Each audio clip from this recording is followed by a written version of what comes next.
Hammaga assalomu alaykum do'stlar. Xudo xohlasa mana bugun qishloqdagi ishxonamizning, maktabdagi ishxonamizning 4-kuni.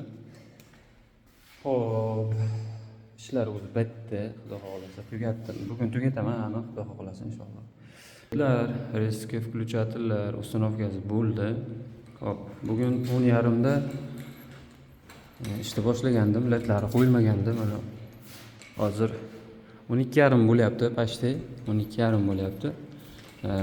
60 ta led qo'yib bo'ldim do'stlar. Ko'rasizlar mana. 60 ta ledni uстановкasidan chiqdim.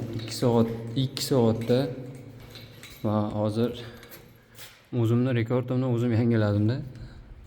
To'g'ri, taklari teshilgan edi, tayyorda kabellar zatiskasi bo'lgan edi-yu, lekin 2 soat ichida 60 ta ledni shu darajada bo'lsa ham o'rnatib chiqish qiyin-da. Mana hozir mana bunaqa qilib taxlangan-da mana. Mana shu 4 ta teshilgan va zatiska qilingan bo'ldi. Mana shu xonadagi 4 ta led qoldi do'stlar mana. Mana shu 4 ta led. Oshiga xudo xolasa 2-3 minut ichida o'rnatib tashlayman, bo'ldi. Xudo xolasa. Shu tugadi. Bir ikkita mayda joyda ishlar qolgan, shularni ro'yxatga qo'yib chiqish kerak. Mana shitlar tab bo'lgan. Solnechniy panel, invertor hammasi bor. Shitimiz ham o'rnatilgan tayyor, kamera ham.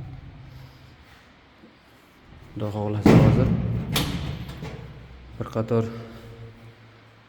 ishlarni illatib qo'yib bo'lib, keyin временный питание berib tekshirib ko'ramiz xudo xohlasa inshaalloh. Xo'p, kuzatib boringlar, uzoqlashmanglar. Nasib bo'lsa hozir keyingi videoni ham qo'yib qo'yaylik.